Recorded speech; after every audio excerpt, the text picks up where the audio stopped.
Salut, bienvenue pour un épisode de moi et les marques. Aujourd'hui, Sen. Alors Sen, c'est une marque que j'ai découvert avec le GST-E. Enfin pas le GST-E, les versions Nitro. GST, Nemesis, Genesis. Un kit de conversion pour les passer en brushless. Les premiers, on les avait fait nous-mêmes parce qu'il n'existait rien. Ensuite, ils ont très rapidement sorti un kit de conversion.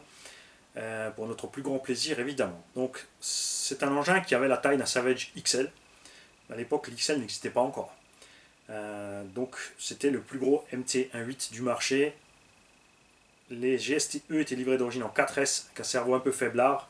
Ensuite sont arrivés les Colossus avec un cerveau balèze, 36 kg Savox. On a toujours eu des problèmes de suspect, des amortos fragiles, les débattements qui ne correspondaient pas, les angles qui bougeaient. Sinon globalement on était content, transmission était solide et on était bien plus content avec les GST qu'avec les Savage.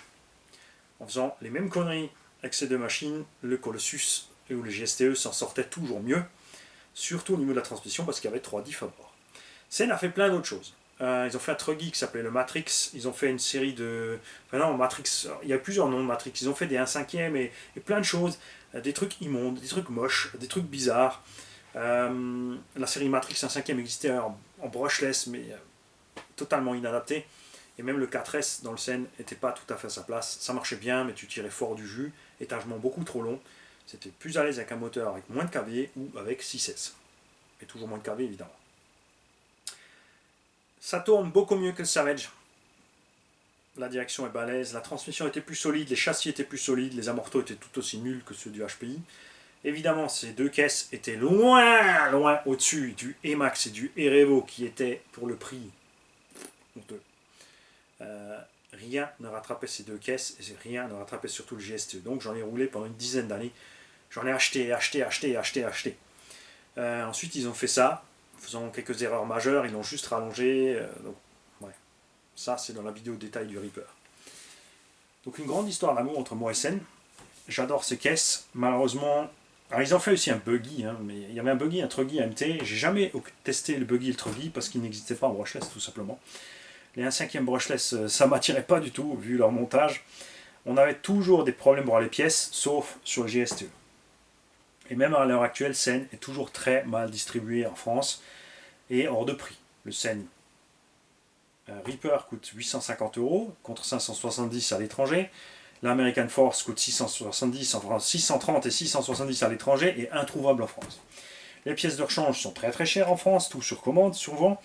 Alors que en Allemagne, tu as tout à foison, c'est dispo, c'est là, tu cliques, tu payes, c'est livré. Et chez les Suisses, c'est pareil. On espère voir une évolution de cette caisse. Comme dit, l'histoire est courte puisque j'ai essentiellement roulé du Colossus, hein, mais je veux dire, des heures et des heures. On a passé aussi évidemment des heures et des heures à réparer parce qu'à l'époque, on y allait vraiment comme des déglingos, on déchiquetait toutes les machines telles qu'elles soient. On préférait justement les Sen parce que c'était les plus solides de toutes, c'est celles qu'on bricolait le moins, mais on roulait quand même. C'était rare de passer un pack sans casse, mais il faut dire qu'on le cherchait. Le plus grand problème, ils l'ont toujours eu en hiver avec la température. La communication a toujours été pas terrible avec eux aussi. Maintenant, c'est devenu Sen Racing. Ils ont été rachetés parce qu'à un moment, ça a coulé. Alors là, ils ont fait un semblant de on communique mieux, mais finalement, ils écoutent quand même rien. Ils ont fait certaines choses, mais des choix étranges, alors qu'ils avaient... À un moment, ils ont demandé aux gens ce qu'on voulait, et on a tous demandé la même chose quasiment, notamment les bras plus longs, les CVD plus longs, les amortos plus longs, les amortos mieux protégés, et de façon à ce que les CVD sortent plus des noix, taper dans les noix, casser les diffs. Ils n'ont rien fait. Ils n'ont rien fait, on ne sait pas. Ils continuent à vendre leur matériel, ils font des petits shows, des trucs, mais finalement, il ne se passe pas grand-chose derrière. La chose la plus attirante, évidemment, c'est le prix de base, 570 contre 1050 le X-Max. Tu ne fais pas du tout la même chose avec les deux. Sur le Sen, on n'a jamais pu parler de motricité, d'amener la motricité proprement au sol, torque twist, beaucoup de wheelie. On a essayé plein de choses au niveau des réglages suspension, machin. Sur la version courte, avec des pneus Proline, on arrivait à avoir des bons résultats, mais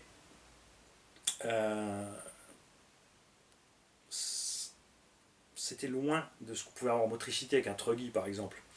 Le Savage niveau motricité s'en sortait un peu mieux, et là c'est là que Traxxas a toujours été... le Emax et le Erevo ont toujours passaient facilement 2 fois mieux la puissance au sol que tous leurs concurrents. Par contre, leurs engins à ce moment-là étaient vraiment des chiottes. Hein. Catastrophe ces caisses. C'est pour ça qu'on était resté cantonné sur les scènes Reaper. Ou GST ou Colossus, appelle-les comme tu veux, simplement en version courte. Et là s'arrête mon histoire avec Scène. Donc c'est une marque que j'apprécie énormément, mais qui reste sur, qui évolue pas. Scène n'évolue pas. Comme dit, ils ont eu une espèce de semblant de communication. Ça a un peu bougé, mais pas vraiment. Et c'est dommage. Mais on les aime toujours autant. J'espère vraiment qu'il va y avoir de plus. On les a contactés partout, Facebook, mail, tout ce que tu veux. Ouais, il se passe pas trop grand chose. Les options chez eux ont toujours été hors de prix. Heureusement, il y a Alza Racing qui fait des options. Chez eux aussi, c'est devenu relativement cher. C'est aussi dommage. C'est une machine qu'il faut avoir essayé si tu veux ce genre de caisse. C'est la machine, je dirais, idéale pour quelqu'un qui ne veut pas dépenser des fortunes, qui a des champs, des chemins de terre, de tout ça, qui veut quand même une machine qui passe bien, qui est facile à conduire et à entretenir. Et voilà. Elle est très agile en l'air, mais gaffe à l'atterrissage. Ça c'est clair. C'est super agile en l'air, mais t'atterris bien ou t'es mort. Ça encaisse certaines choses, mais beaucoup moins que le X-Max, malgré que le X-Max soit beaucoup plus lourd. Tu peux pas comparer avec des engins comme le Creton, Chronos, Serpent MTE, parce que c'est une autre catégorie. Ça n'a rien à voir avec... Les engins basés sur un Truggy ont toujours une meilleure tenue de route. Par contre, donc pour ceux qui veulent faire des sauts et des machins, ça sera plus agile, ça va, c'est endurant, selon ce que tu as comme machine, ça tient plus ou moins les chocs. Mais c'est pas du tout le même esprit de conduite. Voilà. Moi, je m'emmerde vite avec un Truggy. Avec cela, je m'amuse bien. Vous avez vu mes pistes. Généralement, les gens me disent ouais, fais ça et ça pour augmenter le grip de ton train arrière. Mais laissez-moi tranquille. Je veux que mon train arrière glisse. Je préfère me batailler un peu avec ma voiture parce que je m'emmerde beaucoup moins. Si ma voiture est collée par terre, je m'ennuie très vite. Donc, je préfère que ça glisse un peu du tube. Et puis ça s'arrête là pour moi et les marques avec Scène. Comme dit, il n'y a pas grand chose d'autre à dire puisque je me suis excité surtout sur ce modèle. Donc je peux pas dire, j'ai une grande expérience avec eux, avec leur version 1.5, leur version Electro 1.5, avec le Buggy, le Truggy, tout ça, c'était les Arena, ça s'appelait. Scène Matrix Arena était le Truggy, la version Buggy. Merci à ceux qui en ont de nous en parler de ces machines. Scène a sorti aussi des MT à pont. Moteur charbon, bof. Ça me dit pas trop. D'un côté j'ai envie de tester, de l'autre côté, ouais. Voilà. C'est parce que c'est une mode, ils aiment bien les ricains, donc ils l'ont fait, ça se vend bien, ils sont contents. Une espèce de petite Fiat Abarth, 500 Abarth en Monster de roue motrice. Pour moi, ça reste du domaine du Nico. Ça n'a pas trop grand chose à foutre là. Bon, ça les amuse, c'est un peu un délire comme feu Tamiya. Ok. À l'occasion, on en testera si on peut en avoir un pas cher. Mais pas question de mettre trop dedans. Ils ont fait un F-150 à double essieu pour l'espèce de scale machin. C'est un dixième qui fait ça de long. Avec un essieu jumelé à l'arrière, une transmission de 1.10. Ma foi, que faire avec ça? Tu fais quoi avec ça? On sait pas trop. Tu roules en rond à 30 à l'heure. Tu fais du démo maquette. Tu mets une remorque, tu charges des trucs. Je comprends pour ceux qui aiment ça, mais de la part de Scène, je vois pas trop où cette évolution va les amener sur le marché. Ouais, parce que les Américains sont fans de ça. C'est les seuls qui ont fait un machin à essieu jumelé à l'arrière de ce gabarit-là. Mettre un brushless dedans, c'est une transmission indice. Je comprends pas où ils vont. Il y a de la demande, peut-être. Pas en Europe en tout cas. Et comme dit, une fois que tu l'as, c'est bien, c'est beau. Ça donne envie de l'avoir, c'est vrai, il est chouette. Là, tu te dis, tu vas mettre un petit brushless, et après, tu vas aller se rouler sur le goudron. On va faire de la graisse peut-être avec. Est-ce que la transmission va tenir? J'ai pas envie d'essayer, c'est cher, ça me plaît pas. Donc ceux qui en ont, c'est pareil, les mecs, allez-y, dites-moi ce que vous aimez à ces modèles, si c'est cool, si c'est pas cool, comme vous avez modifié, on veut tout savoir, comme toujours.